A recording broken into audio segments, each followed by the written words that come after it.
کسی کو اتارنا بڑا آسان ہوتا ہے, بنانا بہت مشکل ہوتا ہے. لہٰذا علی امین گنڈا پور کے خلاف نہ وہ ریزائن دیں گے نہ انہیں کوئی نکالا. ہاں ایک بات ضرور ہے کہ اب علی امین گنڈا پور اڈیالہ کا رخ نہیں کر رہے, ان کا راہ تک رہے ہیں. انہیں میسج بھی پہنچایا گیا کہ خان صاحب, بھائی خان صاحب کو بتانے کے لیے کچھ تو ان کے پاس ہونا چاہیے نا.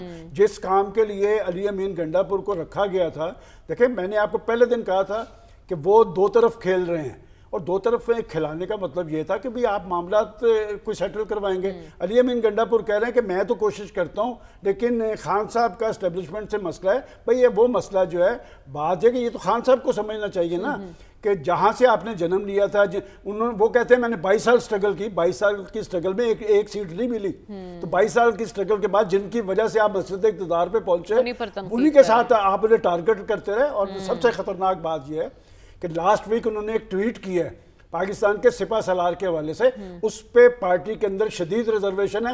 جہاں سے ان کی جو احتجاجی سیاست تھی, اب آپ دیکھ لیں, آپ احتجاج کی بات کوئی نہیں کرتا.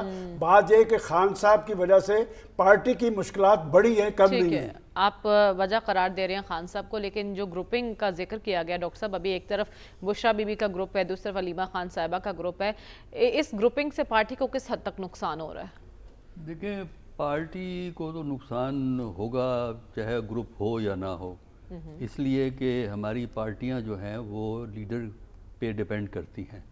وہ لیڈرز کی پرسنلائزڈ ایمپائر ہوتی ہیں, چاہے وہ ایک لیڈر ہو چاہے وہ دو لیڈر ہوں. تو عمران خان چونکہ ڈس فنکشنل ہیں, آپریٹ نہیں کر رہا ہے, تو پارٹی میں ایک نفسہ نفسی کی صورتحال ہے. اور کوئی ایسی حیرانی کی بات نہیں ہے کہ پی ٹی آئی کے اندر خلفشار ہے, رہے گا خلفشار. کسی بھی پارٹی میں خلفشار رہے گا جہاں لیڈرشپ کا کرائسس پیدا ہو جائے. اور کیونکہ یہ پارٹیاں کوئی پولیٹیکل مشین تو ہے نہیں جو خود بخود چل سکیں, کچھ پکڑ کے چلاتا ہے تبھی پارٹیاں چلتی ہیں. دوسرا یہ ہے کہ جب پارٹی انڈر پریشر ہو, جو کہ اس وقت ہے پی ٹی آئی, تو اس پارٹی کے اندر کرائسس بڑھ جاتا ہے. ہم نے اس سے پہلے بھی دیکھا ہے. یہ پیپل پارٹی کا آپ کو دور بھول گیا ہے 1981 1980 1981 1982 میں کیا ہوا تھا پیپل پارٹی کے ساتھ. اور اندر سے پارٹیاں نکلیں, وہ اپنے جو ہے نام سے میں ذہن میں نہیں آ رہا, تو وہ انہوں نے اپنی پارٹی بنائی, جو ہے جتوئی صاحب نے, جتوئی صاحب نے پارٹی بنائی. اور بھی اس زمانے میں کچھ چھوٹی چھوٹی پارٹیاں نکل, پیٹریاٹ بھی بنی, وہ تو بعد میں بنی ہے نا. جتوئی صاحب نے تو بنائی تھی ضیاء الحق کے زمانے میں, پیٹریاٹ تو اپنے مشرف صاحب نے بنوائی تھی نا. تو یہ بات کر رہا ہوں کہ انڈر ڈیورس جو پارٹیز ہوتی ہیں اس کے اندر خلفشار اس لیے بھی ہوتا ہے کہ جو سیکنڈ لائن آف لیڈرشپ ہوتی ہے اس میں کانفلکٹ زیادہ ہوتا ہے. ٹھیک ہے. اور اس کانفلکٹ کی وجہ سے پارٹی پھر سپلٹ ہونا شروع ہو جاتی ہے. پھر تیسرا یہ ہے کہ جب انڈر پریشر ہوتی ہے, جب حکومت کی طرف سے پریشر ہو یا اسٹیبلشمنٹ کی طرف سے پریشر ہو, ہم نے دیکھا کہ پارٹیوں میں کرائسس پیدا ہو جاتا ہے. پی ایم ایل این میں نہیں ہوا, یہ قائد اعظم کہاں سے آئی تھی, قائد اعظم لیگ. ہم 2000 میں کیا ہوا تھا پنجاب کے اندر, ہم کو پتہ ہے جی, کہاں سے آئی تھی, کہیں سے بھی آئی ہو, وہ جہاں سے پارٹیاں توڑنے کے لیے جو کام کیا جاتا ہے وہ. ڈاکٹر صاحب آپ نے کہا ابھی لیڈر چونکہ جیل کے اندر ہے, کہیں ایسا تو نہیں ہوگا جب تک خان صاحب کی رہائی ممکن ہوگی پارٹی کا شرازہ بکھر چکا ہوگا؟ خواہش تو بہت سے لوگوں کی یہی ہے, جو ہے بات یہ ہے کہ خواہش تو بڑے لوگوں کی یہی ہے, لیکن پرابلم تجربہ ہمارا پاکستان کی پولیٹکس کا یہ بتاتا ہے کہ جو لیڈر اندر ہوتا ہے اتنا عرصہ, یا جس کی پارٹی کو آپ چلنے نہیں دیتے, ایک دفعہ تو وہ پاور میں آتا ہے. اچھا. اس کے بعد وہ کیا حشر ہوتا ہے اس کا, یا وہ کسی کا کیا حشر کرتا ہے وہ ہمیں نہیں پتا. لیکن یہ ہے کہ ہمارے ہاں دیکھیں نا, ضیاء الحق نے فارغ کرنے کی کوشش کی پیپل پارٹی کو, بے نظیر پاور میں آ گئی 88 میں. اچھا, پھر اس کے علاوہ مشرف نے پی ایم ایل این کو فارغ کرنے کی کوشش کی, پی ایم ایل این بھی ایک دفعہ آ گئی. تو جو ہماری ٹریڈیشن ہے وہ تو کچھ اور ہے. تو صرف یہ ہے کہ اب کاسٹ اس کی زیادہ ہو گئی ہے, کنفنٹریشن زیادہ ہے, اور اسٹیبلشمنٹ زیادہ انوالو ہو گئی ہے اس سارے معاملے کے اندر. تو اس کی وجہ سے اب ہمیں نہیں پتا کہ پاکستان کی پولیٹکس کا کیا حشر ہوگا. لیکن یہ ہے کہ پارٹی جو ہے وہ لیڈر پہ ڈیپینڈ کرتی ہے. لہٰذا اگر آپ لیڈر کو ایلیمینیٹ کر دیں تو لہذا بات ہے، ادروائز لیڈر جب بھی باہر آئے گا وہ باقی لوگوں کے لیے مصیبت بنے گا. ٹھیک ہے، جب بھی آئے گا تو مصیبت بنے گا. لیکن -1 کی آپ نے بات کی کہ -1 پاکستانی سیاست میں ممکن ہو سکتا ہے. رسول بخش رئیس صاحب اور پی ٹی آئی کے اندر اس وقت جو اختلافات شدت اختیار کرتے جا رہے ہیں، ایسے میں وہ ایک اپوزیشن کا کردار ادا کر سکیں گے؟ تاریخ اٹھا کے دیکھ لیں کہ جو پارٹیاں ٹوٹیں اور کسی ایک گروہ کو پیٹرنائز کر کے علیحدہ سے ایک گروہ بنایا گیا اور کوشش کی گئی کہ جن کے پاس میں پارٹی کی قیادت ہے ان کو مینیج کر دیا جو ان کا کیا اشر ہوا. پیپلز پارٹی کے اندر کوئی 3-4 گروہ بنے تھے، وہ سارے مار کھا گئے، کوئی ان کو پوچھتا تک نہیں. وہ بالکل تاریخ میں بالکل صفحہ ہستی سے مٹ گئے، صرف پیپلز پارٹی رہ گئی. مسلم لیگ نون کے اندر کئی جماعتیں بنیں کہ اگر ہم پوری تاریخ اٹھا کے دیکھ لیں، قائد اعظم محمد علی جناح کی مسلم لیگ کے بعد کتنا مسلم لیگیں بنیں، ان کی بھی اپنی تاریخ ہے. اس وقت تو صرف مسلم لیگ نون ہی میدان میں رہ گئی ہے، کیو بھی ہے، ضیاء بھی ہے، کئی اور بھی ہیں، تو وہ ساری موجود ہیں. لیکن وہ اس کا ہم نے ان کا بھی حشر دیکھ لیا. اب کوشش تو یہی ہو رہی ہے کہ تحریک انصاف بھی رہے اور عمران خان بھی نہ ہوں. اب یہ کیسے ممکن ہے؟ اگر امکانات کی دنیا تو ہے سیاست میں، کوششیں ہوں گی. اچھا، یہ کوشش کیا پارٹی کے اندر سے بھی ہو رہی ہے؟ کیونکہ ایسی خبریں بھی سننے میں آتی ہیں کہ پارٹی کے ہی بہت سے لوگ ہیں جو نہیں چاہتے کہ خان صاحب باہر آئیں اور ان کی جو باہر چاندی ہے وہ ہوتی رہے. دیکھیں، یہ تو ہم نہیں کہہ سکتے کہ ان کا کیا مفاد ہے کہ خان صاحب اندر رہیں تو ان کو کیا فائدہ ملتا ہے، کہ اگر وہ باہر آ جائیں تو ان کا کیا نقصان ہے. کہ اگر عمران خان جب باہر آ گئے تو ایک ہوگا کہ وہ اپنی پارٹی کو پہچان نہیں سکیں گے، بالکل مکمل طور پر تبدیل ہو چکی ہے. دوسری یہ ہے کہ جب وہ آ کے کوئی یہاں پہ فیصلہ کریں گے کہ کس نے کیا کرنا ہے تو ظاہر ہے کہ ساری قیادت جو ہے وہ بھی تبدیل ہو جائے گی. اچھا، تو دیکھنا تو یہ ہے کہ وہ جب واپس آتے ہیں تو پھر کیا ہوتا ہے. لیکن اس وقت تو ایسا لگتا ہے کہ پارٹی کے اندر فیکشنز ہیں، گروہ بندی ہے، اور ہوتا یہ رہا ہے کہ پاکستان کی تاریخ میں کہ ہمیشہ ہر پارٹی میں ایک گروہ موجود ہوتا ہے جو ہیٹ کو برداشت نہیں کر سکتا. گرمی جو ہے، حدت جو ہے نا سیاست کی، وہ برداشت نہیں کر سکتا. لیکن اس وقت کون سا گروپ ڈومینیٹ کر رہا ہے پاکستان تحریک انصاف کے اندر؟ ایک طرف بشرا بی بی کا ہے، ایک طرف علیمہ خان گروپ ہے، تو کون سا گروپ غالب دکھائی دے رہا ہے آپ کو؟ سیاست رہی نہیں، مفادات کی سیاست ہے، ذاتی اور گروہی، سب سے زیادہ ذاتی مفادات کی سیاست ہے. تو اس لیے لوگ بیٹھے ہوئے ہیں تیار کہ اگر ان کو کہیں سے بہتر کوئی اپرچونیٹیز ملتی ہیں تو وہ چھوڑ دیں گے. اگر ان کو کہا جائے گا کہ آپ تحریک انصاف کے اندر رہیں اور اندر سے بیٹھ کے کام کرتے رہیں تو وہ بھی کرنے کے لیے تیار ہیں. جو ابھی گلگت بلتستان میں ہوا ہے اس سے تو میرے خیال میں آنکھیں کھل جانی چاہیے کہ کیا ہو رہا ہے. اور اسی طرح سے پنجاب کے اندر بھی ہے. آپ نے دیکھا نہیں تھا جب 2018 کے بعد انتخابات میں جب ووٹ آف نو کانفیڈنس کی تحریک عمران خان کے خلاف چلی تو ایک بہت بڑا گروہ پارٹی سے نکل کے باہر آ گیا تھا. لیکن بعد میں کیا ہوا اس گروہ کا کہ وہ بھی مٹ گیا.